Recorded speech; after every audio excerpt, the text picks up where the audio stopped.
Hey guys, it's Dakota here. A few months ago on my channel, I think July 1st, I ended up posting a video of the station wagon finally firing up for the first time. And I'm sure some of you are looking at this stuff on my messy closet floor and wondering what the hell I'm doing. I decided to go a different direction with the station wagon. I happened to be scrolling Facebook in a group that sells parts for these Panther bodies, and I found a 1989 Lincoln Town Car parts car, and the guy Isaac, he was willing to pull all this stuff off for me, painstakingly too. I gave him a long list of stuff that I needed, and he was pretty good about getting it all to me. So I got to thank him for that. But I have quite the project here. So on the station wagon, I've pulled off the lower intake manifold that would have accepted the 2-barrel, and I'm going to be putting this one on tomorrow. This is the lower intake manifold for this large EFI plenum here. This is pretty familiar with the 80s Mustangs and the 86 and later town cars, Grand Marquis, etc. So you got your throttle body, throttle position sensor, you got your EGR, your brackets for your harness, all the vacuum cables underneath this for your crankcase ventilation, and your what is it? Fuel pressure regulator and all that, like right here, this line for the fuel pressure regulator on the rail. But I've been kind of breaking this project down into small pieces. So one of the first nights I did a basic cleanup on this, cleaned up the surfaces on the intake manifold here. Got a new thermostat gasket for this, and probably as I fire this up, I'll be replacing the old sensors because there's a good chance that they don't work anymore. And if they don't work, it's not going to run right.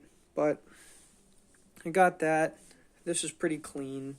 I'm probably going to remove the EGR from this car because there's a good chance that 34-year-old EGR does not work anymore. It didn't on my town car, and I just blocked it off. But the problem with that is if you remove that, you have to run a higher octane because the computer doesn't know that the EGR isn't there. So when you're at cruise and that EGR is pumping exhaust back into your intake, the computer's not going to know that it's not there, and you're going to be running lean. So you're going to have to run a higher octane to resist the spark knock. But this was all set. I cleaned off this. Still some other things. I got to clean out these injector holes here just a little bit better. And I got the gaskets all set. The lower and upper intake gaskets. I also flushed and rebuilt the EV1 or EV2 Bosch injectors that come with these cars. They're a little rusty, but they should work. I put a new basket filter. You'll see the old one there. A new basket filter, new O-rings, a spacer, and a pintle. All 8 of those just got rebuilt. And I've been labeling things on this harness. Like this goes to the starter solenoid. These are some of your power and ground.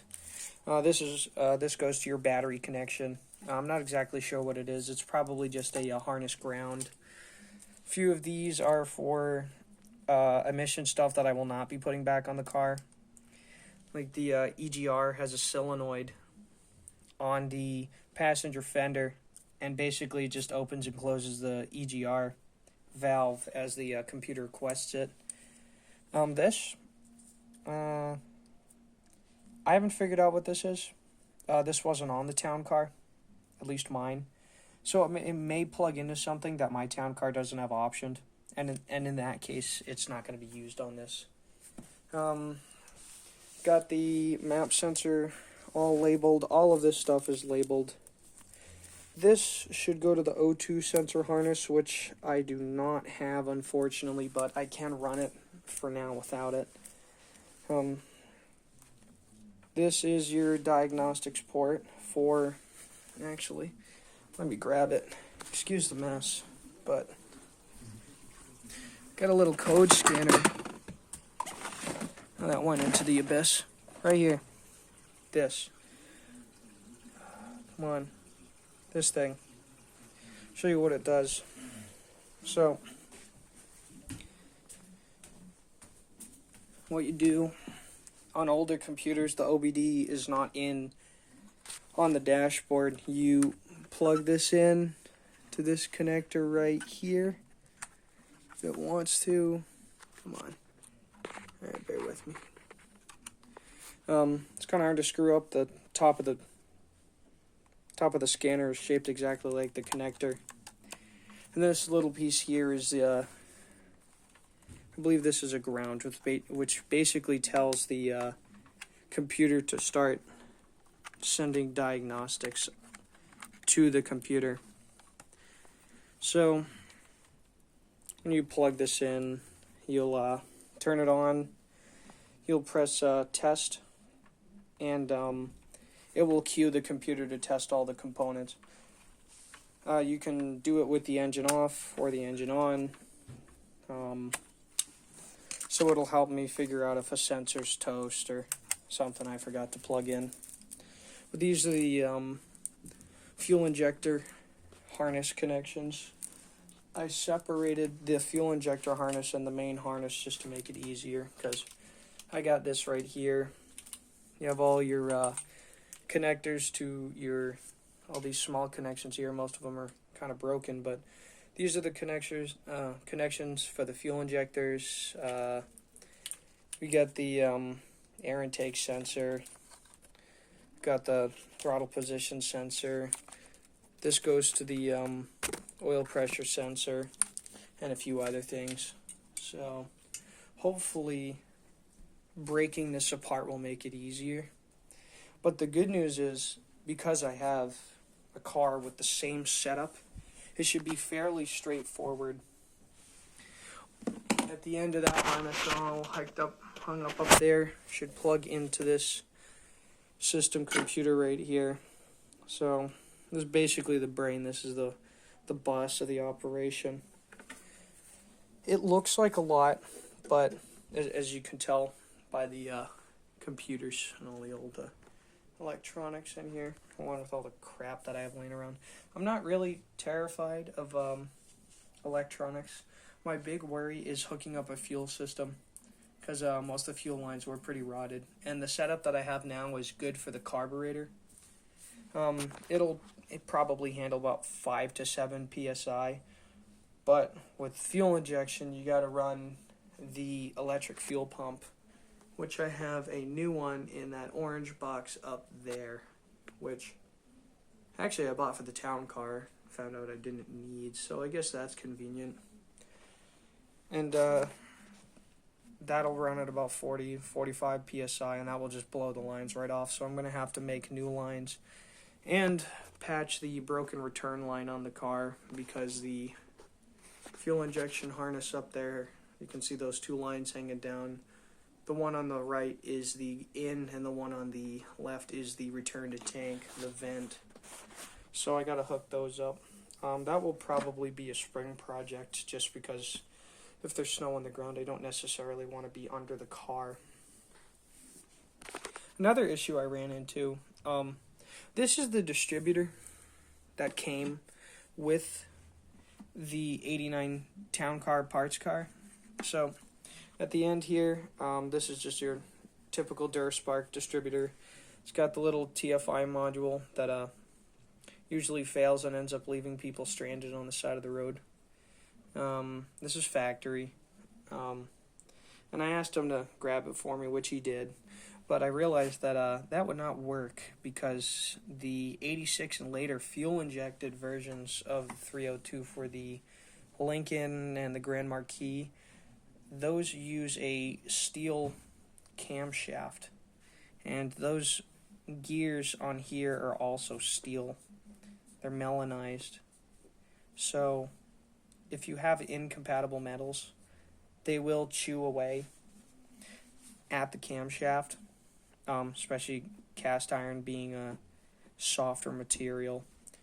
So I had to buy, while it looks the same, a distributor for an 89 Ford F-150, because I believe the 302 in that vehicle was still running a cast iron camshaft, which will be very similar to the one in my 83 Mercury wagon. Cleaned up some of the bolts, just cleaned out the threads, especially these four corners of the intake manifold, or where the coolant jackets are. They get pretty crusty, so usually the threads are pretty well gummed up and they have a hard time coming out. So I cleaned those up, cleaned all this up, and just gotta have to throw this on, pull the old computer out, plug the new computer in, put in the harness, put in the fuel injection, put in the injectors, set up fuel, and hope it starts. And that's just the beginning. Like, the station wagon has other problems, like it needs a bunch of front end work, upper control arms, ball joints, tie rods, etc. It needs a rear brake line somewhere because the reservoir is dry and the brakes are mushy. I have a feeling the wheel cylinders are leaking because the guy who had it before me replaced the entire rear brake line with brass, and it's new and it's not leaking. So I have a feeling that the drums are going to have to come off. I think I'm going to find my wheel leak in the wheel cylinder. I'm hoping by this time, around this time next spring or something, this car will at least be started on its own power. Everything else I can deal with. I've done brakes, I've done suspension on other cars, but getting the engine to idle and drive and run smoothly, that's my main concern. I think with breaking it up into little pieces, this is actually very doable. But if I was just to do this in one day, I would probably end up screwing up something and having to go back. But I just thought I would post an update because I haven't posted much since the wagon started. And this is kind of a huge change in direction. I guess you might even call it a step backwards because I did all that work to get it running. But all I really had to do was pull the intake manifold off and pull the carburetor. And obviously I'm going to keep the carburetor if for whatever reason I decide to go back to it. Or maybe another project car in the future needs that because I used that 2-barrel on everything. But hopefully I'll have some updates for you guys soon. And thank you for watching.